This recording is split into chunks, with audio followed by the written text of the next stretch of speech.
자, 이번 강좌에서는 도형의 평행 이동에 대한 이야기를 꾸려나가 보도록 하겠습니다. 자, 일단 평행 이동이라는 게 뭘까요? 간단하게 한번 생각을 해보세요. 평행적으로 이동을 한다.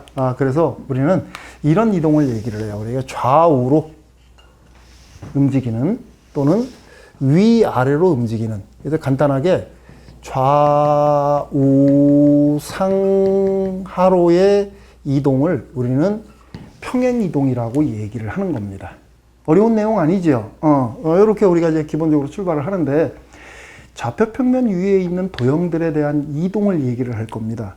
그럼 좌표평면 위에 있는 도형들은 모두 다 점의 연속으로 만들어진 거죠. 그래서 우리는 점이 이동되어지는 근거를 이용을 해서 걔를 토대로 도형이 이동되어지는 상황에 대한 체크를 해나갈 거예요. 그래서 자, 먼저 점의 이동을 한번 좀 얘기를 해보도록 합시다. 자, 점의 이동. 자, 여기 P라는 점이 있어요. X, Y. 근데 이 점이 평행 이동을 통해 가지고서 P-, X-, Y-로 이렇게 이동이 되어졌다고 합시다. 자, 앞으로 여러분들이 이제 머릿속에 넣어둬야 될 것이 여기서 이제 기본적으로 나오는데 이런 걸 반드시 생각을 해야 돼요. 도형에 대한 이동을 얘기할 때는 이동 전의 점과 이동이 되어지고 난 후의 점에 대한 구분이 분명해야 돼요. 이게 분명하지 않으면 다 와르르 무너져 버립니다. 여러분들이 계산했던 것들이. 자, 그래서 이동 전의 점이 XY고 이동 후의 점이 X-Y-라고 한다 그러면 이 XY하고 X-Y- 사이의 관계를 우리가 모색을 해볼 수 있을 거예요. 자, 무슨 소리냐면 현재 얘가 평행 이동에 의해서 이렇게 갔다 그랬으니까 이쪽으로 A만큼 이쪽으로 B만큼 가면 만들어지는 겁니다. 그렇죠? 그러니까 우리는 간단하게 XY라는 점이 이런 평행 이동을 통해 가지고서 X-Y-로 가는데 이때 X-는 X에다가 A만큼 그리고 Y-는 Y에다가 B만큼 보태줌으로써 이동이 되어졌다는 사실을 확인할 수가 있어요. 이제 이 이동식을 통해 가지고서 우리는 이제 이동 전의 점과 이동 후의 점 사이의 관계를 알아볼 수 있다. 자, 뭐 별로 어려운 내용 아니니까 간단하게 예문 하나 좀 보고 갈까요? 예를 들어서 P라는 점 -1, 5라는 점이 있어요. 자, 얘를 이렇게 이동을 한번 시켜봅시다. X축 방향으로는 -3만큼, Y축 방향으로는 2만큼 이렇게 평행 이동을 한번 좀 시켜봅시다. 그러면 결과적으로 어떤 점이 만들어질까? P-라는 점이 만들어지는데 있는 그대로 갖다가 다 그냥 보태버렸어요. 기존의 이동 전의 점과 이동되어지는 양을 그대로 보태가지고 체크를 했죠. 그러니까 여기도 얘하고 얘를 그대로 보태서 -4 그리고 보태서 7 이렇게 되어지는 거죠. 그러니까 -1, 5라고 하는 점은 X축 방향으로 -3만큼 Y축 방향으로 2만큼 평행 이동을 하면 이렇게 되어진다. 쉽다. 그쵸? 너무 쉽죠? 이렇게 얘기를 하는 겁니다. 자, 그럼 이제 이것을 근거로 해가지고서 지금부터 우리는 도형이 어떻게 이동되어질까 하는 부분에 대한 얘기를 할 거예요. 자, 두 번째 도형 이동입니다. 자, 도형이 평행 이동되어지는 상황에 대한 얘기를 하려면 여러분들하고 선생님하고 약속할 게 하나가 있어요. 뭐가 있느냐면 지금까지는 우리가 도형들을 표기할 때 y = fx꼴로 다 표기를 했어요. 그죠?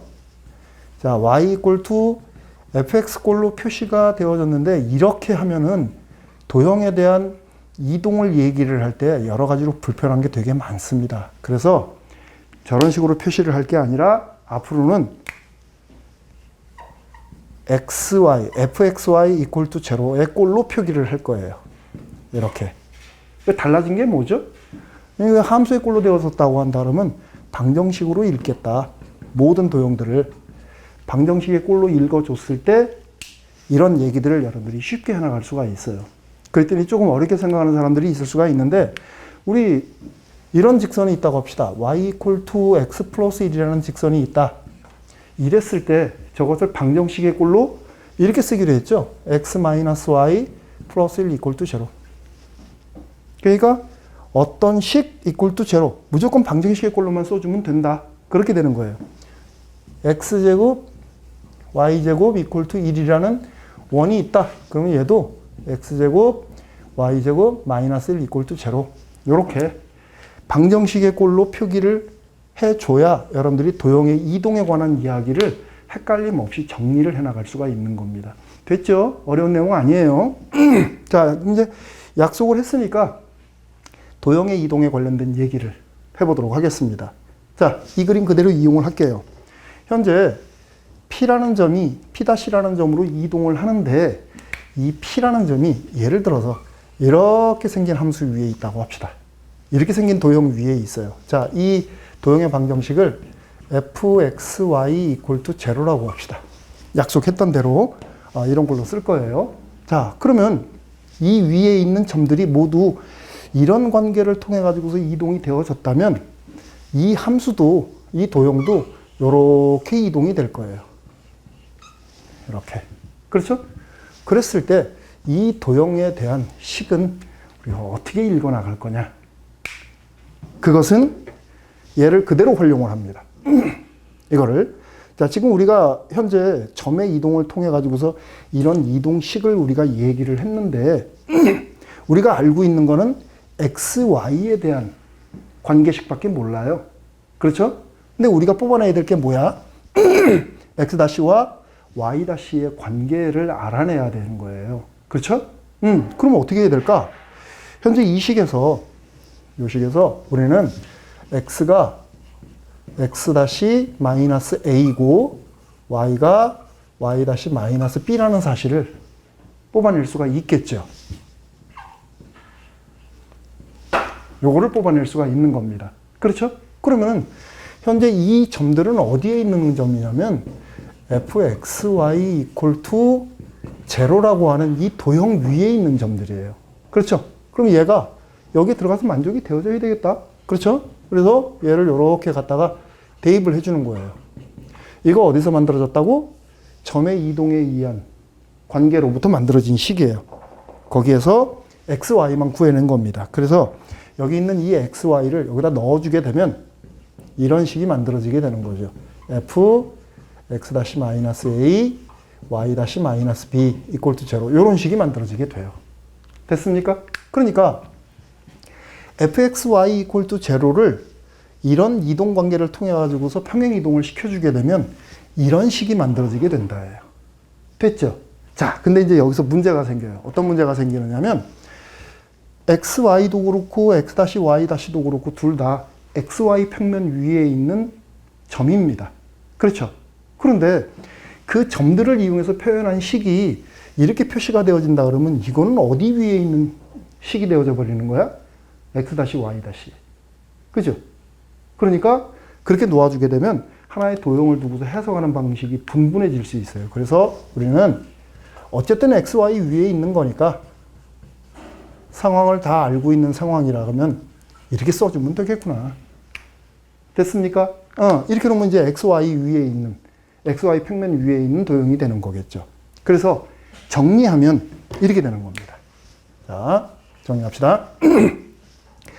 fxy equal to 0라고 하는 도형이 x축 방향으로 a만큼 y축 방향으로 b만큼 평행 이동이 되어지면 이동되어지고 난 다음에 식은 x-a y-b equal to 0라고 쓰여지게 된다. 됐나요? 됐죠? 그러니까 점이 이동되어지는 거하고 점이 지금 xy에서 요렇게 이동이 된 거예요. 여기는 식이 이렇게 이동이 됐네. 어떤 차이가 있나요? 지금 차이를 잘 보면 점이 이동이 되어질 때는 이동되어지는 것만큼 그대로 그 부호를 가지고 가는데 도형이 이동이 되어질 때는 이렇게 부호가 바뀌어 있어요. 이거 여러분들 주의해야 됩니다. 평행 이동이 되어질 때. 알겠죠? 이것만 주의하면 평행 이동은 그다지 그렇게 어려운 도형의 이동이 아닙니다. 됐나요? 자, 그걸 머리에 염두에 두고 간단한 도형의 이동을 한번 좀 얘기를 해보도록 합시다. 자, 예를 들어서 x, y라고 하는 점이 이렇게 이동이 된다고 합시다. 이렇게 평행 이동이죠. X축 방향으로 4만큼, Y축 방향으로 마이너스 1만큼 이렇게 평행 이동이 되어졌어요. 자, 평행 이동. 자, 이런 평행 이동 관계를 이용을 해가지고서 이런 도형은 어디로 갈까? 직선이죠. 그 다음 두 번째, y equal to x제곱은 어디로 갈까? 2차 함수네. 그 다음 x제곱, y제곱 equal to 1이라는 도형은 또 어디로 갈까? 그런 걸 한번 좀 생각해 보자라는 얘기예요. 별로 어려운 내용 아닙니다. 자, 그러면 우리가 조금 전에 얘기했던 대로 어떻게 하기로 했냐면 A만큼 B만큼 평행 이동이 되어질 때는 여기에 X-A가 들어가는 거고 Y 대신에 Y-B가 들어가는 거라고 얘기를 했어요. 그죠? 그러니까 이렇게 평행 이동이 되어진다면 도형은 X 대신에 X-4가 Y 대신에 반대부 Y 플러스 1 얘가 들어가 주면 되는 거예요. 됐나요? 그러면 자, 첫 번째 이 직선은 어떻게 될까? 둘의 X-4 5 Y 플러스 1 마이너스 3 equal to 0 이렇게 되어지겠죠. 그래서 정리하니까 얘는 2x 5y 얼마인가요? 8에 11 5 빠지니까 6 이렇게 되어지겠네요. 이런 직선 방향으로 간다. 그래서 지금 잘 보세요. 도형이 이동되어지는 상황을 지금 보면 이거의 기울기하고 요거의 기울기 바라다 보세요. 똑같죠. 직선이 평행 이동이 되어진다고 해서 그 기울기가 바뀌면 되겠어요? 안 되겠어요? 안 되는 거죠? 직선의 기울기가 그대로 유지되네. 자, 그 다음 두 번째. y equal to x제곱이 요게 들어가 주게 되면 y 플러스 1 equal to x 마이너스 4의 제곱 이렇게 되어지겠다. 그러니까 y는 x 마이너스 4의 제곱 마이너스 1 이렇게 되어지는 거네요. 그죠? 자, 지금 원래 있던 요거하고 요거를 지금 비교를 해보면 아, 꼭지점이 이동이 되어졌구나. 그런 것을 우리가 확인할 수 있죠. 그러니까 이 내용은 우리 중학교 때 자주 손댔던 거니까 별로 어려운 내용 아닙니다. 자, 그 다음 세 번째. 이번에는 원은 어떻게 이동이 될까? 그대로 들어갑니다. 자, x-4의 제곱 플러스 y 플러스 1의 제곱 equal to 1 이렇게 바뀌겠다. 뭐 이거는 더 이상 손댈 거 없죠. 그죠? 뭐 지금 보면 얘는 원점을 중심으로 반지름이 1인 원입니다. 얘는 4-1을 중심으로 해서 반지름이 1이에요. x축 방향으로 4만큼 이동을 했으니까 중심의 그 x좌표가 4가 되어져야 되는 거고 마이너스 1만큼 평행 이동을 했으니까 y좌표는 마이너스 1이 되어지는 거죠. 그리고 원 반지름은 변화가 생기면 안 된다. 이렇게 되어집니다. 그러니까 평행 이동이 되어질 때 관계를 여러분들이 잘 생각을 해야 돼요. 이제 좀 지나면 또 이게 헷갈려요. 점이 이동되어질 때는 부호가 그대로 유지가 되지만 식이 이동이 되어질 때는 이렇게 반대 부호가 돼서 들어간다. 됐죠? 자, 마지막으로 한 번만 더 강조하겠습니다.